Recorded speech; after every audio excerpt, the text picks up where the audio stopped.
Like, oh my god. Mwahaha, I have done a bad thing and you can't do anything about it. I got emotional at the end of the book over a fucking loaf of bread reference, okay? But I don't like her voice.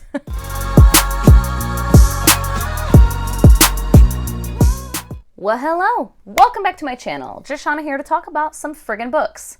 Not very many, and 2 are DNFs, so there's that. Won't have much to say about those, probably. I'll just go over the DNFs first. And this first one is maybe a just put down for now. I hardly ever have a just put down for now situation. 99.99% of the time when I DNF a book, I'm done. I'm never gonna pick it up again. But every now and then there's one where I'm like, maybe it was just like a mood thing, and maybe, or another thing, and that might be the case with this one. Kaiki by Vaishnavi Patel. I started this on audio, and I'm so sorry to the narrator. She is a narrator for so many books. Oh my god. And like almost the minute I started it, I recognized the voice, and I cannot remember what book I listened to this year, like in the last few months, that I know her voice from. I can't remember which book it was. She seriously narrates like everything. Sonila Nankani is the narrator. And again, I'm so sorry.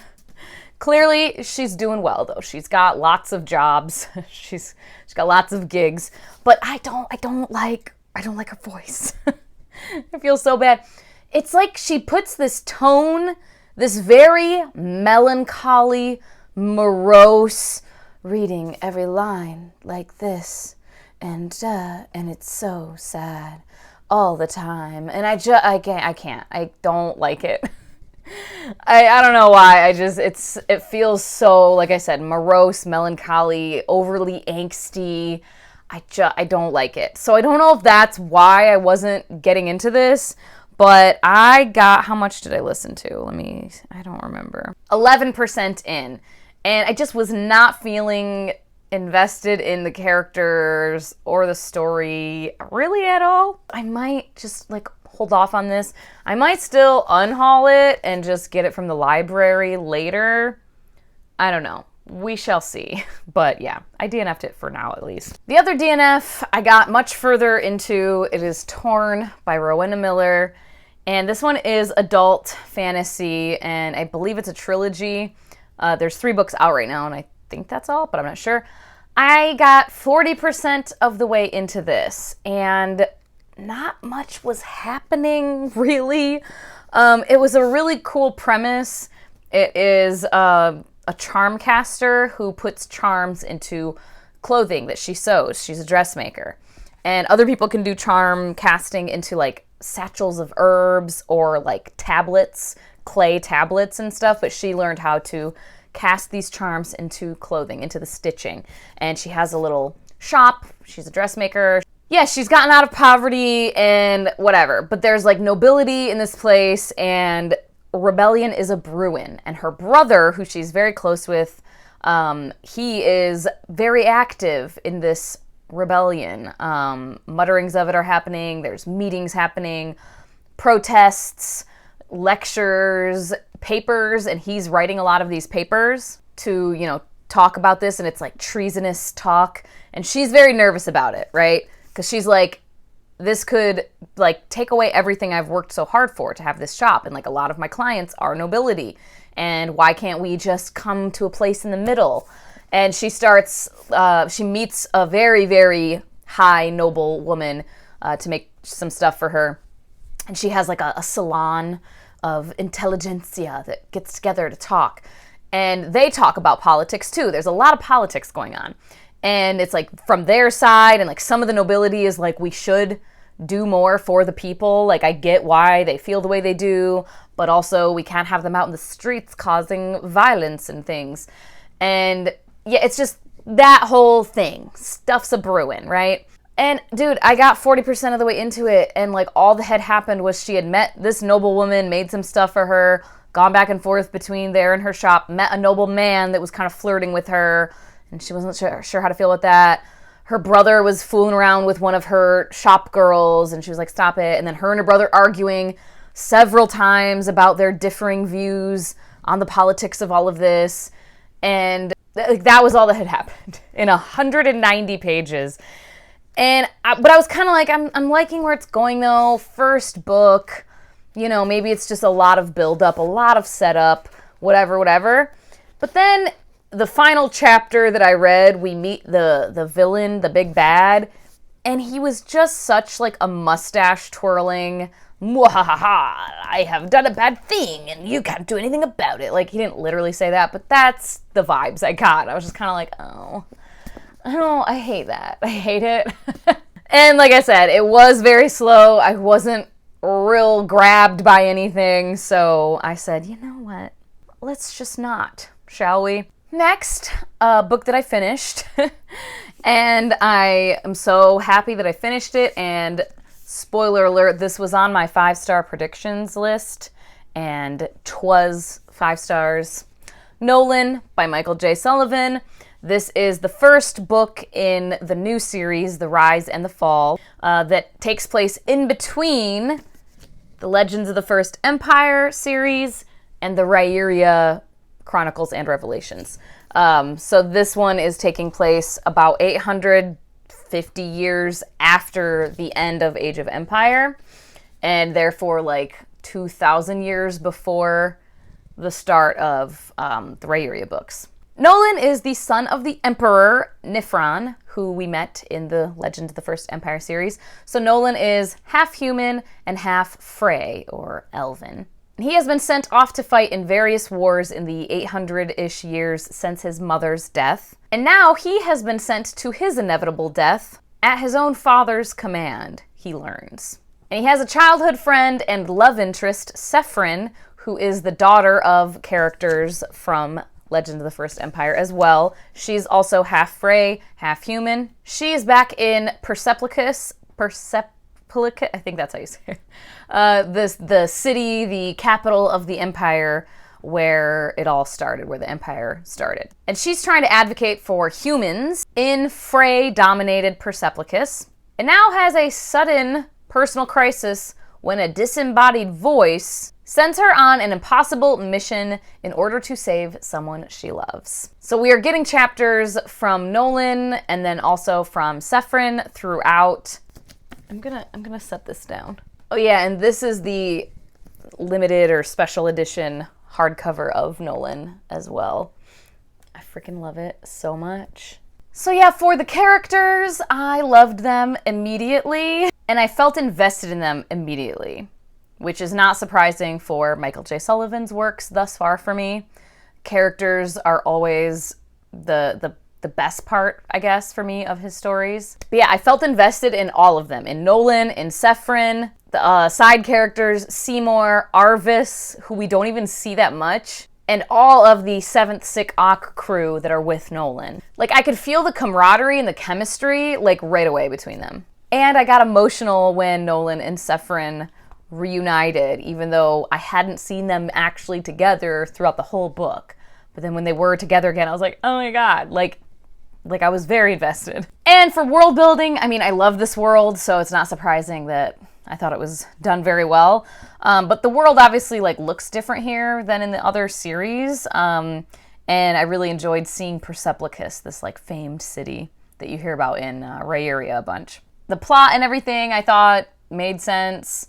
I don't know, I thought all the plot points worked well together and the pacing was really good. And the writing style, I mean, Michael J. Sullivan's writing is not particularly flowery or like beautiful prose or anything like that.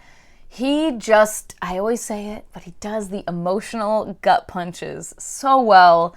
Just a succinct, real quick, just punch you right in the fucking heart with these sentences. I'm just like, oh god. I got emotional at the end of the book over a fucking loaf of bread reference, okay? That's all I'll say. If you read it, oh, God. Anyway, So yeah, I thoroughly enjoyed it. I already spoiled it that I gave it 5 stars. I just had such a fun time. I put down I Cannot Wait for Fairlane, book 2, and I already started it because I had the ebook version of it because I always back the Kickstarter. So yeah, I started it. I am waiting for this edition of it. And then the most recent one that I finished was very anticipated release, What Souls Are Made Of by Tasha Suri, a Wuthering Heights remix. Part of the, I think it's Fywell and Friends. They're doing this kind of young adult remixes of different classics. And I read the Little Women remix and fucking loved it. So Many Beginnings, it's up there, by Bethany C. Morrow. Really loved that. And I didn't even like Little Women, the book. I liked the old 1940s movie. I've seen that many times, but I don't even think I finished the book when I attempted to read it because it was so tedious. Loved that version though. Wuthering Heights, however, is like my favorite classic. Just drama, toxic mess, shitty people being shitty to each other, and just nosy neighbors like poking around into their business. And I just think it's just such like a mess of characters and I love it though. I love it. It's like tragic as all fuck. It's not a romance by any stretch of the imagination. And I was very curious to see what Tasha Suri was going to do with this. Now, I have only read, 2 books, well now 3, but by Tasha Suri. I have her other, I think it's a duology, The Realm of Ash, right? Is that what it's called? That, like, I think it's a duology. I have that on my, like, I want to read it someday, and I just keep not doing it. But after reading The Jasmine Throne and liking it, The Oleander Sword and loving it, and then reading this, like, I'm like, I gotta read all the Tasha Suri, because again, spoiler alert, I thoroughly enjoyed this, gave it 5 stars. I thought it was so cool what she did. So in Wuthering Heights, there's a time period where Heathcliff goes away and comes back a few years later with all this money and is like, oh, I'm gonna get Kathy now. And because he's like a gentleman, he thinks, and he's got all this money and whatever. And like, again, they're very toxic and terrible to each other and to everyone around them. Like, abusive, just mess. In this, we start at the point where Heathcliff runs away to the city. So that's the start of the book, is that time period. And basically, she takes that and changes what happens. And is like, well, what if they had gone this way instead? And I just thought it was so good. It still has that same, the eerie, gothic, tragic kind of vibes. And they are very toxic still, pretty much throughout the entire book. There's a lot of abuse happening and described on page. Kathy's brother Hindley is alcoholic, wildly abusive. So definite content warnings. Especially if you grew up as a child in an abusive household like that, be very wary because could be quite triggering, I would imagine. But yeah, by the end of it though, I was like, okay, I feel like this is really sweet.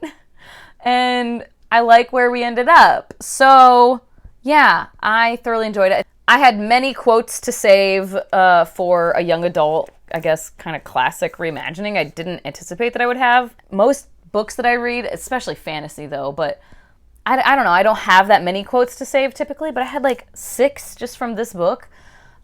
Just beautiful writing. Beautiful, beautiful writing. And she touches a lot more on the ethnicity. Heathcliff in Wuthering Heights is just described as like being darker, but it's not really, to my memory, described in detail or anything like that. It's not a focal point by any means. It's very much a focal point in this book. And also Hindley and Kathy are perhaps not fully white, and that is delved into as well.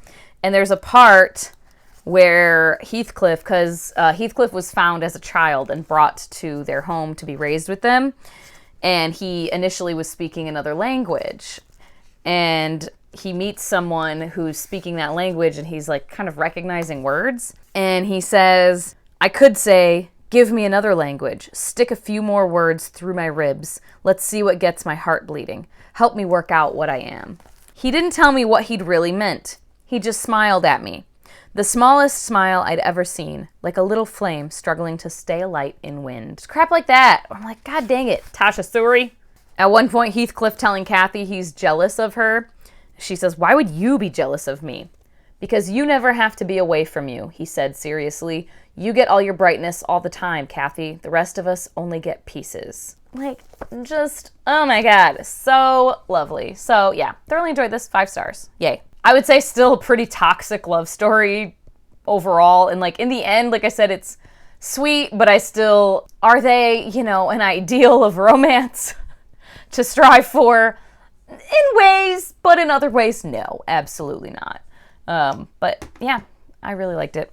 And that is all I have for you. Yay. If you have read any of these, let me know what your thoughts were down below, or do you plan to read any of these if you haven't yet? As always, thank you so much for your time. Hope you all have a wonderful day, and I will talk to you later. Bye-bye.